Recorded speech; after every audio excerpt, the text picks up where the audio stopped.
తర్వాత తీర్పు దినం అనేది ఒకటి వస్తుంది. ఆ తీర్పు దినంలో వీరి యొక్క గతి ఏంటో మనం చూద్దాం.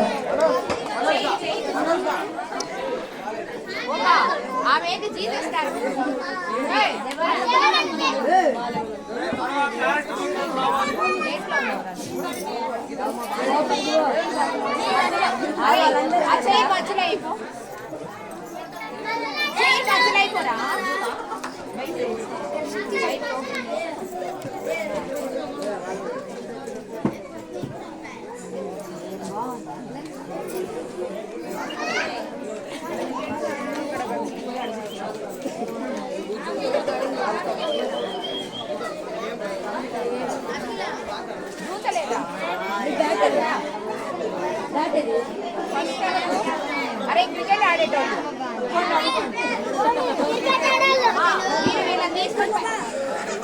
తీసుకొని పైకి ఎక్కాలి. దిగండి, వాళ్ళని తీసుకొని దిగురా.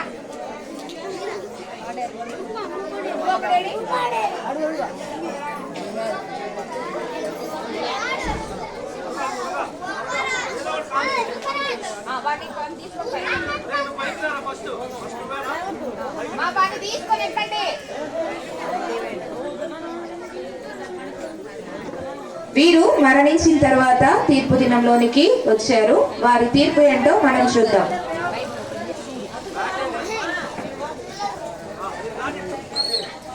నేను క్రికెట్ బ్యాట్ని చెప్పు.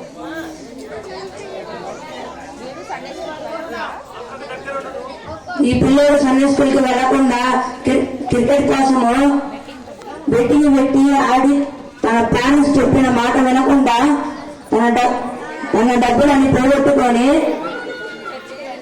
చర్చికి వెళ్తానని చర్చి ఎగ్గొట్టి నా కోసము నా దగ్గరికి వచ్చి నేనంటే ఎంతో ఇష్టం, నేనంటే తనకి ఎంతో ఇష్టమో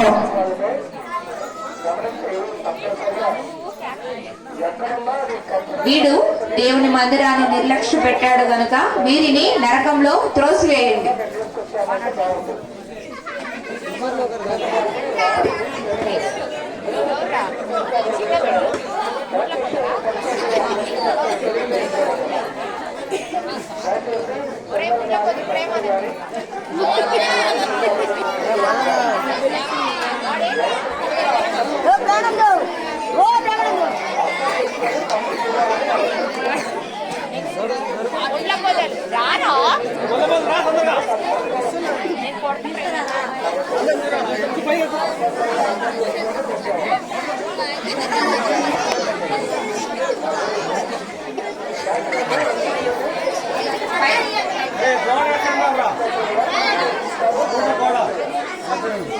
నేను ముండ్ల పొదని, ఇదిగో వీళ్ళు నా దగ్గరకు వచ్చి చాలా చెడ్డ కార్యాలు చేశారు.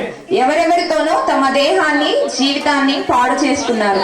దానికి నేను సాక్ష్యం. వారు తమ జీవితాలను పాడు చేసుకున్నారు. యవ్వన కాలంలో దేవునికి ఇష్టలుగా ఉండి దేవుని కాడిని మోయాల్సినటువంటి వీరు ఈ లోకంలో పడిపోయి సాతాను యొక్క క్రియలు చేసి ఈనాడు నరకానికి ఉగ్రతకు పాత్రులయ్యారు. దానికి నేనే ముండ్ల పొదను సాక్ష్యం.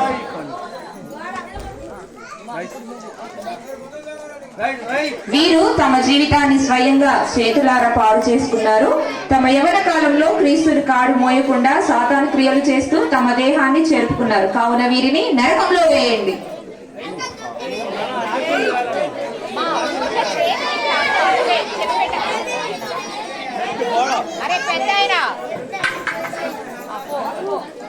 తొందరగా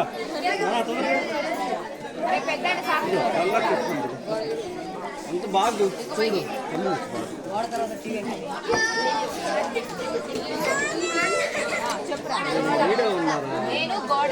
నేను గోడని, ఈయన ఈ పెద్ద ఆయన ఊరిలో అందరి కోసం సాక్ష్యం ఇస్తాడు, తీర్పు ఇస్తాడు. కానీ అవి నీ విషయంలో వారి మీద పగలే ఉంటాయి, చెడ్డ చెడ్డ మాటలు పలుకుతావు. ఆ గోడలు నేను వింటాను. ఇతడు నామకార్థ జీవితాన్ని జీవిస్తూ ఉన్నాడు కాబట్టి వీరిని నరకంలో వేయండి.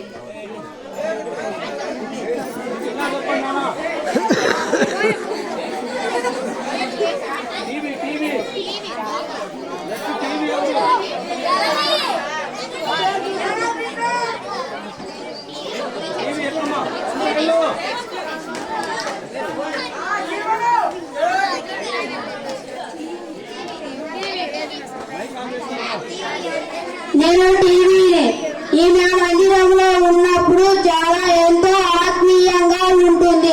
కానీ ఇంటికి వచ్చినప్పుడు బూతు మాటలు గొడవలు పెట్టుకుంటుంది. తన సీరియల్ తప్పిపోకుండా చూస్తుంది. ఒకరోజు కూడా మిస్ అవ్వకుండా చూస్తుంది. ఒకవేళ మిస్ అయిందే చాలా బాధపడుతుంది.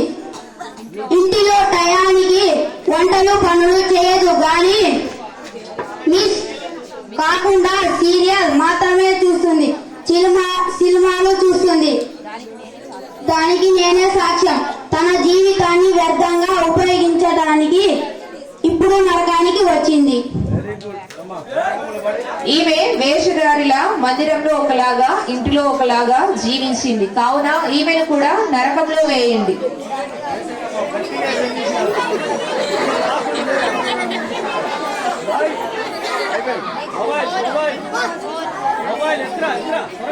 అవిని తీసుకో. పబ్జి రాయా ఏ ఫోన్ అందరికి చూపిస్తుంది.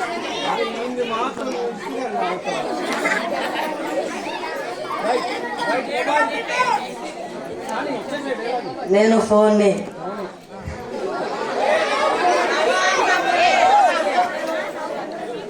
ఈ వ్యక్తి ఇంట్లో చదువుకోవడం కోసం ఇంట్లో వాళ్ళతో గొడవపడి మరీ సెల్ ఫోన్ కొనిపించుకుంటాడు. ఆ ఫోన్లో తనకు అవసరమైన చదువులు పక్కన పెట్టి ఫ్రీ ఫైర్ పబ్జి గేములు ఆడుతాడు. ఇంకా ఎవరెవరితోనో చెడ్డగా మాట్లాడతాడు. అసభ్యకరమైన వాటిని చూస్తాడు. ఆ ఫోన్ మంచికి తప్ప అంత చెడుకే ఉపయోగిస్తాడు. ఈ ఫోన్ వల్ల తన జీవితాన్ని నాశనం చేసుకుని ఇప్పుడు నరకానికి వచ్చాడు. దానికి నేనే ఫోన్ని సాక్ష్యం. వీడు ఫోన్ల ద్వారా తమ జీవితాన్ని పాడు చేసుకున్నాడు. మంచికి ఉపయోగించిన వాటిని చెడుకు ఉపయోగించాడు కాబట్టి వీరిని కూడా నరకంలో పడివేయండి. ఛార్జింగ్ అయిపోయేదాకా మంచివాడు సాక్షి.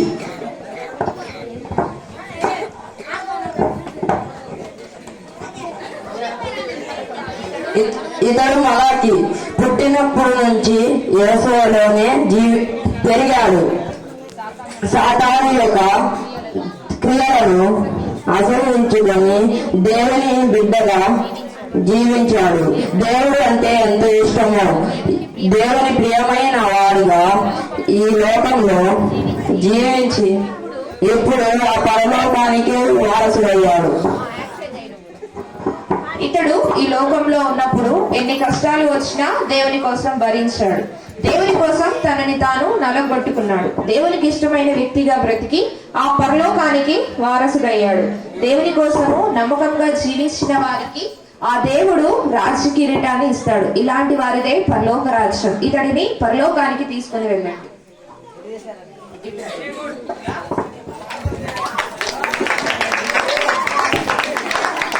మంచిది.